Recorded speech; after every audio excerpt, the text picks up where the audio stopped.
খাতায় না জাহান্নামের খাতায়। বন্ধু আমরা শুধু নামাজ পড়লাম, রোজা রাখলাম, বন্ধু নামাজও পড়ি না, রোজার কাছেও যাই না, আমার বন্ধুগণ দান সদকার কাছেও যাই না, কোনদিন কল্পনার জগতে থাকতে পারি না আমরা জান্নাতি না জাহান্নামী, আমরা মুনাফিকি না আমরা মুসলমানি, এইগুলা নিয়ে আমরা ভাবি না। জোরে বলেন ঠিক না বেঠিক? মালিক ইবনে দিনার ডাক দিয়া কয়, আমি তোমাদের কাছে জানতে চাই, শুনতে চাই, আমার নামটা কি জান্নাতের খাতায় না জাহান্নামের খাতায়? তোমরা আমারে বলো। এই বন্ধু এবার দুইজন ফেরেশতা জাহান্নামের তালিকা যখন বাইর করলো, আবার জান্নাতের তালিকা যখন বাইর করলো, মালিক ইবনে দিনারকে ডাক দেয়া কয়, না না না, আপনার নাম তো জান্নাতের খাতায় নাই। বন্ধু ফেরেশতারা আগে জান্নাতের তালিকা যখন খাতা বাইর করছে, খাতা বাইর করে মালিক ইবনে দিনারের নাম খুঁজে, মালিক ইবনে দিনারের নাম খুঁজে পাওয়া যায় না। এবার ফেরেশতারা ডাক দেয়া কয়, না না না, আপনার নাম তো জান্নাতের খাতায় নাই। বন্ধু এই কথা যখন ফেরেশতারা বলছে, মালিক ইবনে দিনার আল্লাহু আকবার বলিয়া বেহুশ হইয়া জমিনে পড়ে গেছে। আমার বন্ধুগণ, আমার ভাইরা, আমি আপনি কোনদিন কল্পনার জগতে আগি নাই, কল্পনার জগতে কোনদিন ভাবি নাই আমি জান্নাতি না জাহান্নামী। মালিক ইবনে দিনার যখন দেখছে তার নামটা জান্নাতের খাতায় নাই, চিৎকার দিয়ে আল্লাহু আকবার বলিয়া বেহুশ হইয়া যখন জমিনে পড়ে গেছে। আমার বন্ধুগণ, আমার ভাইরা, অনেকক্ষণ পর মালিক ইবনে দিনার যখন হুঁশে ফিরে আসছে, এবার মালিক ইবনে দিনার আল্লাহরে ডাক দেয়া কয়, আল্লাহ তুমি না রহমান, তুমি না গফফার, আবার তুমি খাতা উল্টায় দেখতে বলো আমার নাম কি জান্নাতের খাতায় আছে কিনা। আবার ফেরেশতারা দেখে, না না না, মালিক ইবনে দিনারের নাম জান্নাতের খাতায় নাই। আবার মালিক ইবনে দিনার বেহুশ হয়ে জমিনে পড়ে গেছে। বন্ধু আবার মালিক ইবনে দিনার যখন হুঁশে আসছে, তিনবারের মাথায় মালিক ইবনে দিনার ডাক দেয়া কই, বন্ধু রে, আবার তুমি দেখো আমার নামটা জান্নাতের খাতায় আছে কিনা। আমার ভাইরা, মালিক ইবনে দিনার নাম জান্নাতের খাতায় কোথাও খুঁজে পাওয়া যায় না। আবার চিৎকার দিয়া বেহুশ হয়ে জমিনে যখন পড়ে গেছে, তিনবারের মাথায় যখন হুঁশে আসছে, আল্লাহর ডাক দেবে, মালিক আমার নাম যদি জান্নাতের খাতায় না দাও, ও মাওলা, আমি দুনিয়াতে আল্লাহ ওয়ালা যারা তাদেরকে ভালোবাসি, সুবহানাল্লাহ বলেন। সুবহানাল্লাহ। মালিক ইবনে দিনার বলতেছে, আমি আল্লাহ ওয়ালাদেরকে ভালোবাসি, ও মাওলা, আল্লাহ ওয়ালা যারা তাদেরকে আমি মহব্বত করি, ভালোবাসি। তোমার পেয়ারা বান্দা তাদেরকে আমি মহব্বত করি, ভালোবাসি। আল্লাহ ওয়ালার সহবতে যাই, আল্লাহ গো, আল্লাহ ওয়ালার সহবতে থাকার কারণে আমার মালিক ইবনে দিনার আমার কি মাফ কইরা দেওয়া যাইব না? আল্লাহ ডাক দেয়া ফেরেশতারা, যা যা যা, আমার মালিক আল্লাহ ওয়ালারে ভালোবাসি, আল্লাহ ওয়ালার সহবতে থাকে, আল্লাহ ওয়ালার সহবতে থেকে থেকে থেকে থেকে আমল করে।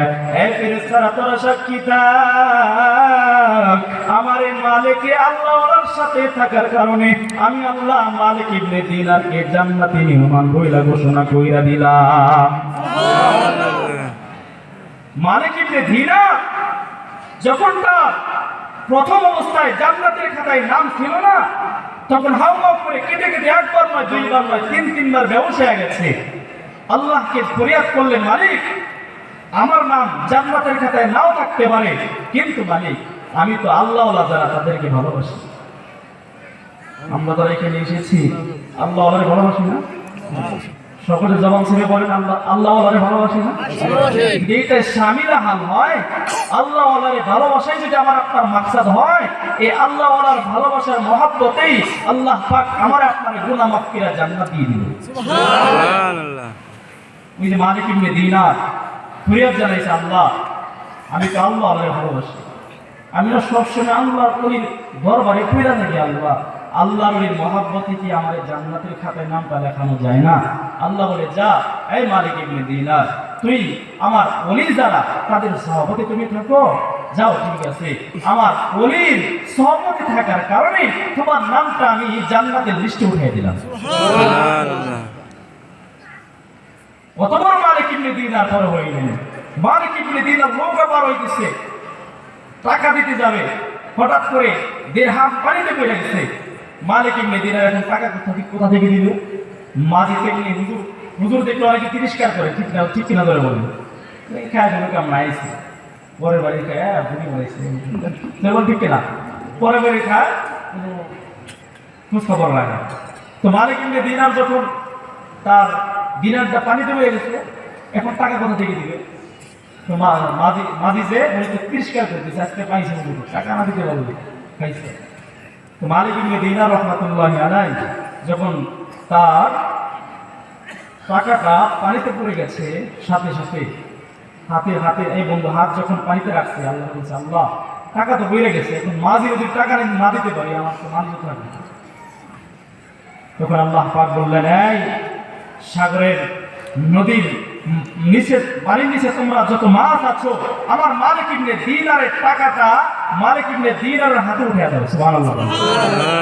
মাছে পাগল হয়ে গেছে, কি কার আগে মালিক ইবনে দিনারের টাকাটা মালিক ইবনে দিনারের হাতে উঠিয়ে দাও। সুবহানাল্লাহ। এজন্য মুহতারাম হাজিরিন, এমন এমন অঙ্গ প্রত্যঙ্গগুলো আমার আপনার জন্য সাক্ষী হয়ে থাকবে। মুহতারাম ভাই, ওজোর অঙ্গ প্রত্যঙ্গগুলো আমার আপনার জন্য সাক্ষী হয়ে থাকবে। এই ইসলামটা হাসরের ময়দানে পূর্ণিমার চাঁদের মতো চমকাইতে থাকবে। নবী আলাইহিস সালাতু ওয়াস সালাম বলে শুধু তাই নয়, আহলুল্লাহর সাহাবাত হক্কানি আল্লাহর সাহাবাতে থাকলেও এই সাহাবাতে থাকার কারণেও তাদের চেহারায় আলাদাভাবে স্পেশালি ভাবে পূর্ণিমার চাঁদের মতো একটা আলো, একটা নূর চমকাইতে থাকবে। জোরে বলে সুবহানাল্লাহ। জাপানি আগে তো টাইম খতম। আমি যে কথা আমি আপনাদেরকে বুঝাইতে চাইছিলাম, আসুন আল্লাহ এসেছে, আমরা তার সহমতে থেকে ইনশাআল্লাহ সামনে চলব ইনশাআল্লাহ। এর বিনিময় কি হবে?